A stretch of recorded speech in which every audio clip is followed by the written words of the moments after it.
The girls in Boston are dancing tonight. The god-darn redcoats are holding them tight. When we get there, we'll show them how. But that ain't a-doing us no good now.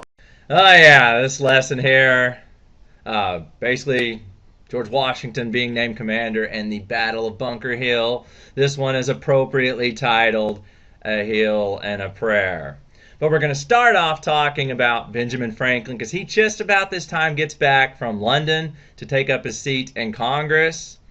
And a funny thing happens. You know, we love Ben Franklin today, but a lot of people actually did not trust him when he got back from London. He just got back from London. It's not that big of a deal. He was over there representing for us, you know. The real problem was his son.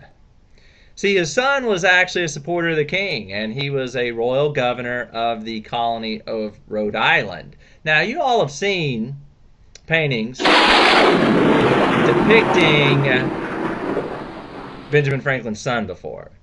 There he is right there. Now, you see him as a little boy, because this is a very famous illustration, you know, of Ben Franklin conducting his experiments for electricity. You know, you can just see some evening, you know, some people sitting around having some drinks, and they're like, you know, where's Benny? Oh, he's outside trying to get struck by lightning again. Now, this illustration, you know, is kind of misleading because it shows his son as a little boy, and it's that all cute moment. But actually, his son was really into kissing the king's bootay. He was all about kissing the king's bootay. You know, he could have, today's world, he would actually be a backup singer in a band. You know, I can just hear it now. You could always be a royal because it runs in your blood. The kind of life is just for you. Your palace is a zoo. You could never be normal. Sorry about that. But they show up and they're like, you know what? We got a problem. They're debating who's going to be the leader of our Continental Army. Now, this is a very, very, very important decision. Very few men in the colonies were qualified to lead something this big, this important. Washington was there, and his presence alone spoke volumes. This guy showed up wearing his military uniform. His sword was hanging by his side. He's just one of those guys, his presence alone. People notice him when he walks into a room. And he's very quiet during these debates. And it's kind of a funny thing because, you know, he's got more military experience than anyone in the American colonies, but it's not all illustrious. I mean, this guy did a pretty bad job during the French and Indian War. Now, granted, he did cause it, but he's since then, you know, grown. He's the leader of the Virginia militia. People know this. Now, the problem is, in a debate like this, you got to be really careful because some people are used to just being the leader and they're always going to turn to them. And one of those guys was there. His name was John Hancock. And this guy desperately, desperately wanted to be the commander of the army. I mean, he's the richest man in New England. He's always getting his way. He's kind of a little spoiled brat who just happens to be an adult. And he's like, I have the presence. I'm the man. I got the big name. So they're sitting there debating, and there was a real danger here that John Hancock was going to be given command of the army. Now, John Hancock, the only military leadership this guy's ever done, the only experience he has, he once led a parade down the street in Boston. And he's like expecting to just be given this gig. Well, thankfully, John Adams is there. And John Adams is going to be a very important leader for us during the war, and of course later on he's going to go on to become president of the United States. John Adams saw the importance of naming a non-Yankee general. Because thus far, this whole conflict, this whole problem, it's a New England thing. But this is the Continental Congress. You know, nearly every state has sent representatives, so they're like, he saw the value of having a Southerner. He's like, if we have a Southerner, a non-Yankee general, that would show that this isn't just a New England thing. This is an American thing that would help bring us together. So Continental Congress is having this very heated debate, and they're finally going to, you know, John Hancock, George Washington, they're going to leave the room, and people debate. When they walk back in, they're like, congratulations, Mr. Washington of Virginia, you have been named the leader of the Continental Army.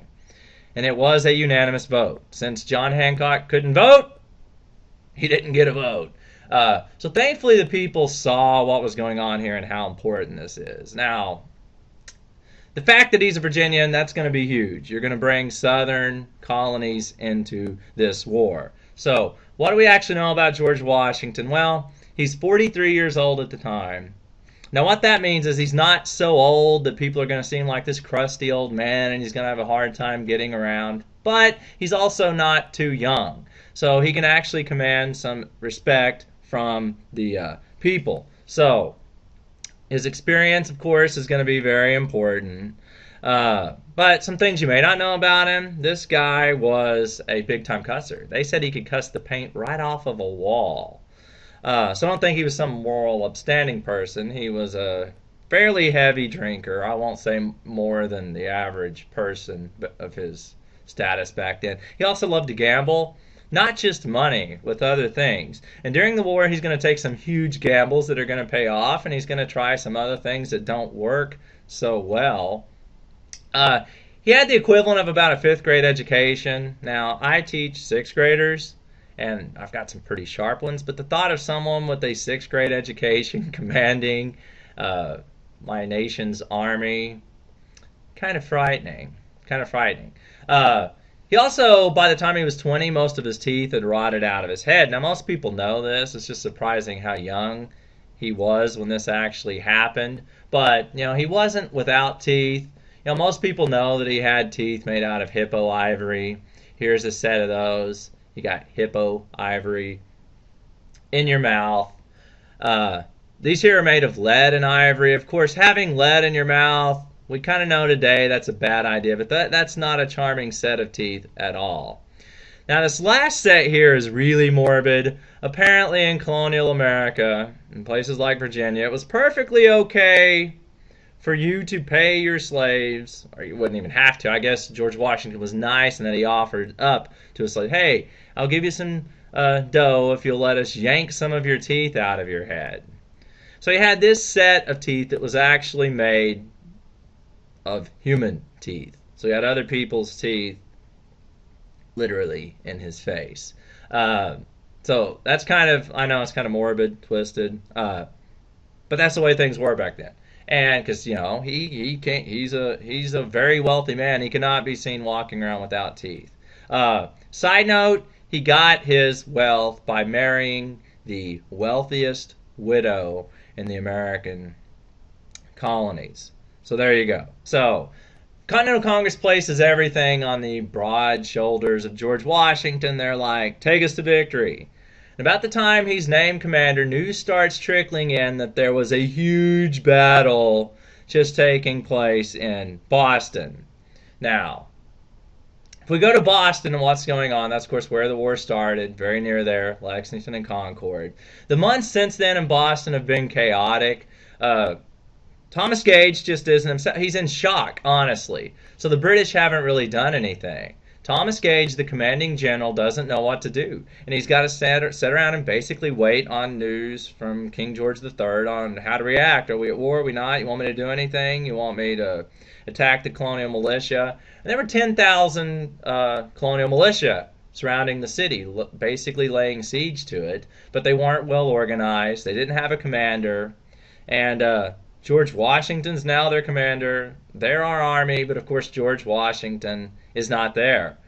He's in Philly. So this next battle is actually going to be happening without an American commander. So British reinforcements show up under the command of 3 new British generals. The top dog's going to be General Howe there. General, how you doing? Another one named Johnny Burgoyne, Gentleman Johnny, much more on him later, and Sir Henry Clinton. All 3 of these guys are going to play a huge role in this upcoming war. But what's really important, they show up with orders to drive the colonial militia away from the city. So, drive the colonists' army away. So, the morning of June 17th, 1775, the British officers wake up to an awing sight. Up on this hill called Breed's Hill, overnight, the colonial militia had thrown up some pretty substantial reinforcements there. And Howe's kind of furious, so he orders the British Navy to open fire on Breed's Hill while he and his officers decide what to do. Now you have to remember these American militiamen, they've never been in a fight or a scrap before. Now the British Navy's firing at them. These guys are getting really nervous and scared. They get really freaked out when a cannonball actually comes through and rips this guy's head off. So they're about to turn and run in fear, you know. So what actually happens is a guy named Colonel Prescott, his name wasn't Colonel, I think it was Tom. Anyway, that Colonel was his title. He jumps up on this parapet and holds his hands out and like, you see there, men, there's nothing to fear. And that's while cannonballs and bullets are shrieking around his head and body, and guys are sitting there like freaking out like this dude's nuts. Now, what you need to know, it's about 100 degrees on this day. So it's blazing hot. And they're wearing these wool uniforms. They're lined up, you know, in the trenches. They're looking down the hill. The British Army comes marching out, their drums, doom, doom, doom, doom, doom, doom, doom, and they're getting ready to come and attack. So the people in Boston, they're like, woo, this is entertainment. So they like climb up on their houses and they're standing up on the roofs. They're cheering and jeering like it's a football game or something. And the redcoats start marching up the side of the hill. You know, their drums are beating out this ominous cadence. Another American leader named Israel Putnam, he tells his men, look, don't fire until you see the whites of their eyes. You know, this is a very famous line. And you couldn't do that till the British were like, you know, realistically probably 30 yards away. But asking these guys to hold their fire for that long, it's a long time. And honestly, you have to get much closer than that. But I guess it was just kind of like a figure of speech. But the British get up to within about 50 yards away. And then all at once, the American colonists open up with this massive volley that basically just cripples the British fort. There were units that lost 3/4 of their men. Some of them, even 9 out of 10 soldiers just went down, face down, right there in the grass. The rest run back down the hill, leaving the dead or wounded, you know, on the hillside. And General Howe's furious. He's looking around. He's like, where's my dadgum artillery support? Where's my cannons? And someone runs out and they're like, the balls are too big. Our balls are too big. And he's like, what? Well, apparently the British had 6-pound cannons, but they brought in like the 12-pound artillery piece, you know, the shells.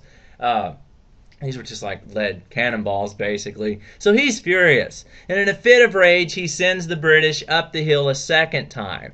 And once again, the American colonists just unleash this massive amounts of fire, and these men go running down the hill again. Now, Sir Henry Clinton, who was like second in command here, he later said that this was the most unreal moment he had ever experienced in his life, seeing the British Army, this mismanaged, this just getting mowed down like this. And this was not the British Army's best day. And he's looking up the hill and he sees all these British soldiers just screaming out in agony. And he literally said it looked like the side of the hill was alive because there were so many wounded and dying men trying to crawl down the side of the hill that it looked like the hill was a living, breathing thing that was like dying a slow, painful death. Meanwhile, the people in Boston, they're still on their roofs like, yeah, this is awesome, boo, you know, because the city's kind of split, but probably more of a Patriot fan base here. Yeah. And the British noticed that a lot of these bullets that are actually being fired at their men are not coming from the Patriot fortifications on Breed's Hill. They're actually coming from this little suburb of Boston called Charleston. And people were actually, you know, Patriots were up in the tops of these houses firing at the British Army. So Howe gets furious and he sends note out to the British Navy, turn your guns on Charleston and open fire. And they do. They just start blasting this community. Before long, you know, all 300 houses are smoldering or falling apart or on fire, and it provides this very eerie backdrop as the British are lining up for their third charge. And all of Howe's officers are begging him not to do this. They're like, you would be a madman to send your army back up the side of that hill. You would be a butcher. But Howe's pride's at stake. He's like, there's no way I'm letting these country bumpkins whip me. So the British line up, sweat's just pouring down their bodies as they're assembling, shoulder to shoulder, getting ready to charge up this hill again. It's like a past 100 degrees here. As they march up the hill, their white pants are actually turning red because the grass on the side of this hill was so tall and there was so much blood spilled by their comrades that it was actually wiping off on the British soldiers' pants, turning them red. And the Americans are getting nervous down there because we didn't have enough ammo. I mean, we're looking around, getting the wounded, digging around for it. There were guys that had 1 or 2 shots left. They're like, this is going to end rather badly. You're nervous because you are low on ammo. British Army's marching up the hill right towards you. So the British get close again. The colonists fire again. But this time, instead of running, the British just charge, like bayonet charge, come running at the colonists. And they start climbing into the fortifications. The colonists fire, they start running out of ammo. They're fighting with their bare hands, rifle butts. They're grabbing rocks, whacking British soldiers over the head, smashing their skulls in sticks, fighting, biting, clawing, anything they can do. And small pockets of the American line start to break. Men start to run away. The American Army's fire dwindles and then just stops. They're completely out of ammunition. So the Americans turn and start fleeing down the other side of the hill, which was actually Bunker Hill. And they start scattering in all directions. The British are chasing them down, bayoneting him in the back, shooting him in the back. The Americans have no general, no ammunition, basically no hopes of winning now. And the British win this battle, but it is at an enormous cost. I mean, just a ridiculous cost. There's a staggering 19 British officers dead, 207 British officers wounded. Another 70 officers are wounded. It was 19 officers dead, 207 men dead. 70 officers wounded. Another 828 soldiers laying on the field or carrying lead in their body.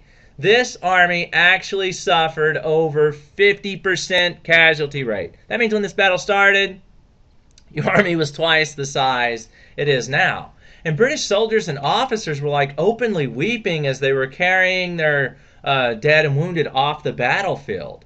The Americans, we don't really know. Estimates about 140 killed, 300 wounded. But the Brits won, but it was at a staggering price. And their officers are like, we can't fight a war like this. So for the Americans, even though they lose, this turns out to be like a big moral victory. They had fought the best army in the world toe-to-toe, and they had actually held their own. Now, up to this point, this was the bloodiest battle ever fought in North America. And it's going to be mistakenly called Bunker Hill, even though the battle happened on Breed's Hill. Bunker Hill kind of is a cooler name, but they mistaked it in the reports, and the name just kind of stuck. So, before we do anything else, there's still people like in the colonies freaking out. They're like, we're not sure we want to go to war with England. So they said, we at least need to try for peace one more time. So they write up this thing called the Olive Branch Petition. It does blame Parliament for the war, but it asks King George III to call off the fight, and we'll have some peace talks. Now, John Adams was actually disgusted by this, but he signed it anyway. He knew it wouldn't work. King George III's reaction when he gets it, basically, he's going to freak out again. And we were supposed to have a nice sound effect there. There it is. King George III, he's an angry man at this point. So he freaks out. And he's like, nope, nope, nope, nope, nope. He's going to send more troops to the colonies. He's going to send his navy to blockade the American colonies. Like, we're shutting you down. We're shutting you down. There's no way we're going to allow this to happen. So nothing comes in, nothing goes out. That's the way it is. He's just going to try to suffocate the American colonies down to nothing. He also signs on some Hessians, European soldiers, to come and fight. Now, these guys are basically thugs. They're mercenaries from Prussia. They'll fight for whoever pays them. And these guys were particularly brutal. And he just knows that these guys and their ruthless tactics might bring the Americans down to their knees begging for mercy. We could always crawl in front of them and grovel and say, oh, please forgive us. And that's kind of what he's hoping to do. Because, Britain's in debt. They're not wanting to spend any more money. But he thinks a short war, we spend more in a short war, it's going to be cheaper than spending a whole bunch over a long period of time. So that's kind of his thinking there. So that is the lesson known as the Heal in a Prayer lesson. And we'll catch you next time. As far as the video, be sure to like, comment below, ask questions, tell us what you think, and we'll see you next time.